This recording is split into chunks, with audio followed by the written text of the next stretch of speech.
ಮಹಿಳೆಯರ ಹೋರಾಟ ಕಳೆದ 30 ವರ್ಷಗಳಿಂದ ನಡೀತಾ ಇದೆ. ಮಹಿಳೆಯರ ಧ್ವನಿಯನ್ನ ಆಲಿಸುವಂತ ಕೆಲಸವನ್ನ ರಾಜಕೀಯ ಪಾರ್ಟಿಗಳು ಲೋಕಸಭೆಯಲ್ಲಿ ವಿಧಾನಸಭೆಯಲ್ಲಿ ಮಾಡಲಿಲ್ಲ. ಇದರ ಪರಿಣಾಮವಾಗಿ ಕಳೆದ 30 ವರ್ಷ ಮಹಿಳಾ ರಿಸರ್ವೇಶನ್ ಬಿಲ್, ಮಹಿಳಾ ಮೀಸಲಾತಿ ನೆನೆಗುದಿಗೆ ಬಿದ್ದಿದೆ. 2023ರಲ್ಲಿ ಮಹಿಳಾ ರಿಸರ್ವೇಶನ್ ಬಿಲ್ ಲೋಕಸಭೆಯಲ್ಲಿ ಪಾಸ್ ಆಯಿತು. ಆದ್ರೆ 543 ಸೀಟಿಗೆ ಮೀಸಲಾಗಿತ್ತು.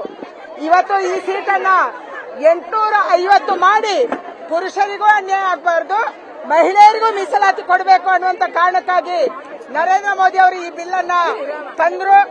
ಡಿಲಿಮಿಟೇಷನ್ ನ ಜೊತೆಗೆ ತಂದ್ರು. ಯಾಕೆಂದ್ರೆ ಸೆನ್ಸಸ್ ಆದ ಮೇಲೆ, ಈಗ ಸೆನ್ಸಸ್ ನಡೆಯುತ್ತೆ ಬರುವಂತ ವರ್ಷಗಳಲ್ಲಿ, ಸೆನ್ಸಸ್ ಆದ ಮೇಲೆ ಡಿಲಿಮಿಟೇಷನ್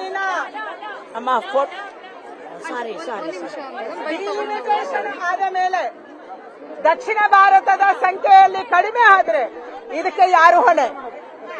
ಇದರಲ್ಲಿ ಒಂದು ವ್ಯವಸ್ಥಿತ ಷಡ್ಯಂತ್ರ ಇದೆ.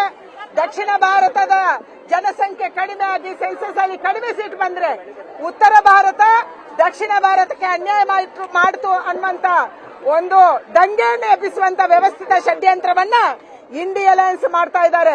ಇದಕ್ಕೆ ಅವಕಾಶ ಸಿಗಬಾರ್ದು. ಈಗ 50% ಮೀಸಲಾತಿಯನ್ನು ಕೊಡೋದು ನಮ್ಗೆ ಲಾಭ, ಅದನ್ನು ಪಡ್ಕೊಳ್ಳೋದು ನಮ್ಗೆ ಲಾಭ. ಯಾಕೆಂದ್ರೆ 28 ಇದ್ದಂತ ಸೀಟ್ 14 ಹೆಚ್ಚಾಗುತ್ತೆ, 42 ಆಗುತ್ತೆ. ತಮಿಳುನಾಡಲ್ಲಿ 39 ಇದ್ದಿದ್ದು 59 ಆಗುತ್ತೆ. ಇದರಿಂದ ದಕ್ಷಿಣ ಭಾರತಕ್ಕೆ ಲಾಭ ಇದೆ. ಅದಕ್ಕಾಗಿ ದಕ್ಷಿಣ ಭಾರತ ಉತ್ತರ ಭಾರತ ಅನ್ನುವಂಥದ್ದನ್ನು ಒಡೆದಾಡಿಸುವುದಕ್ಕಾಗಿ ಇಂಡಿಯಾ ಅಲಯನ್ಸ್ ವ್ಯವಸ್ಥಿತ ಷಡ್ಯಂತ್ರದ ಮೂಲಕ ಇವತ್ತು ಈ ಬಿಲ್ ಅನ್ನ ಸೋಲಿಸಿದೆ. ಬರುವಂತ ದಿನದಲ್ಲಿ ಈ ಬಿಲ್ ಪಾಸ್ ಆಗೇ ಆಗುತ್ತೆ ಅನ್ನುವಂತ ವಿಶ್ವಾಸ ನಮಗಿದೆ.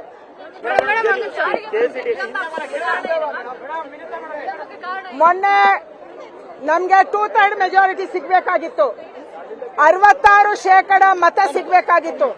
ಆ ಮತ ನಮ್ಗೆ ಸಿಗ್ಲಿಲ್ಲ. ಅದಕ್ಕಾಗಿ ಬಿಲ್ ಬಿದ್ದೋಯ್ತು. ನಮ್ಗೆ ನಮ್ಮದೇ ಎಷ್ಟು ಸಂಖ್ಯೆ ಇತ್ತು ಅಷ್ಟು ಮತ ಬಂತು. ಆದ್ರೆ ಬೇರೆ ಪಾರ್ಟಿಯವರು ಕೂಡ ಇಂಡಿಯಾ ಅಲಯನ್ಸ್ ಅವರು ಇದಕ್ಕೆ ಸಪೋರ್ಟ್ ಮಾಡಿದ್ರೆ ಆ ಬಿಲ್ ಪಾಸ್ ಆಗ್ತಿತ್ತು. 66% ಮತ ಸಿಗದೇನೆ, 2/3 ಮೆಜಾರಿಟಿ ಸಿಗದೇನೆ ಈ ಬಿಲ್ ಫೇಲ್ ಆಗಿದೆ. ಯಾಕಂದ್ರೆ ಕಾನ್ಸ್ಟಿಟ್ಯೂಷನಲ್ ಅಮೆಂಡ್ಮೆಂಟ್ ಬಿಲ್ಗೆ 2/3 ಮೆಜಾರಿಟಿ ಬೇಕಾಗಿದೆ, 66% ವೋಟಿಂಗ್ ಬೇಕಾಗಿದೆ. ಅದಕ್ಕಾಗಿ ಈ ಬಿಲ್ ಬಿದ್ದೋಗಿದೆ. ಬರುವಂತ ದಿನದಲ್ಲಿ ವಿಶ್ವಾಸ ಇದೆ. ಈ ದೇಶದ ಮಹಿಳೆಯರು ಜಾಗೃತರಾಗಿದ್ದಾರೆ. ಅವರ ಅಡಿಗೆ ಮನೆಗೆ ಸೀಮಿತ ಆಗಿಲ್ಲ. ಅವಳ ಕೈಯಲ್ಲಿ ಸೌಟು ಮಾತ್ರ ಇಲ್ಲ, ಅವಳ ಕೈಯಲ್ಲಿ ಆಯುಧನೂ ಇದೆ, ಅವಳ ಕೈಯಲ್ಲಿ ಕಂಪ್ಯೂಟರ್ ಇದೆ, ಅವಳ ಕೈಯಲ್ಲಿ ಸ್ಟೆಟಸ್ಕೋಪ್ ಇದೆ. ಅವಳು ಇವತ್ತು ಇಂಜಿನಿಯರ್ ಇದ್ದಾಳೆ, ಡಾಕ್ಟರ್ ಇದ್ದಾಳೆ, ಟೀಚರ್ ಇದ್ದಾಳೆ. ಈ ದೇಶದ ಮಹಿಳೆಯರು ಇಂಡಿಯಾ ಅಲಯನ್ಸ್ ಅನ್ನ ಸುಮ್ಮನೆ ಬಿಡಲ್ಲ ಅನ್ನುವಂತ ವಿಶ್ವಾಸ ನನಗಿದೆ.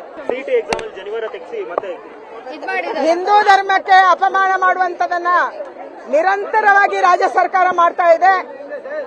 ಕಳೆದ ವರ್ಷನೂ ಕೂಡ ಇದು ಪತ್ತೆ ಆಗಿತ್ತು.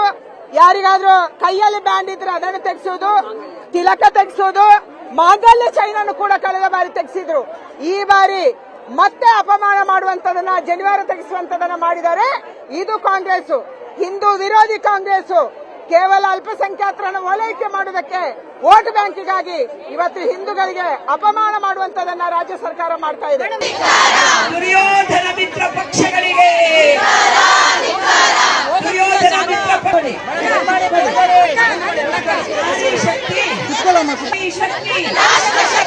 ನಾರಿ ಶಕ್ತಿ ಬೇಕೇ ಬೇಕು, ಬೇಕು.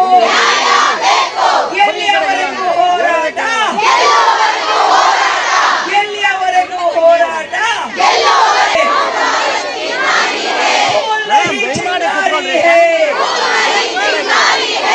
ಭಾರತ್ की नहीं चिंगारी है. ಕೂತ್ಕೊಳ್ಳಿ.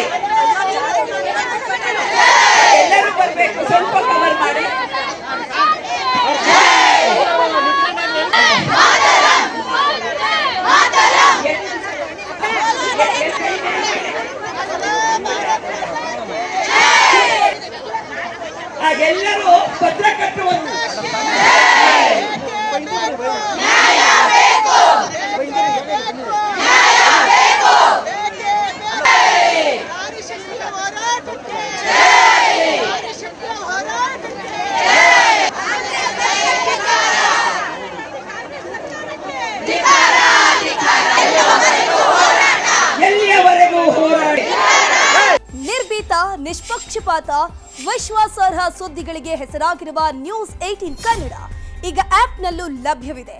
ದಯವಿಟ್ಟು ಇಲ್ಲಿರುವ QR ಕೋಡ್ನ ಸ್ಕ್ಯಾನ್ ಮಾಡಿಕೊಂಡು ಆಪ್ ಡೌನ್ಲೋಡ್ ಮಾಡೋದಕ್ಕೆ ಮರಿಬೇಡಿ. ನಿಮ್ಮ ಬೆಂಬಲ ಹೀಗೆ ಸದಾ ನಮ್ಮೊಂದಿಗಿರಲಿ. ಧನ್ಯವಾದ.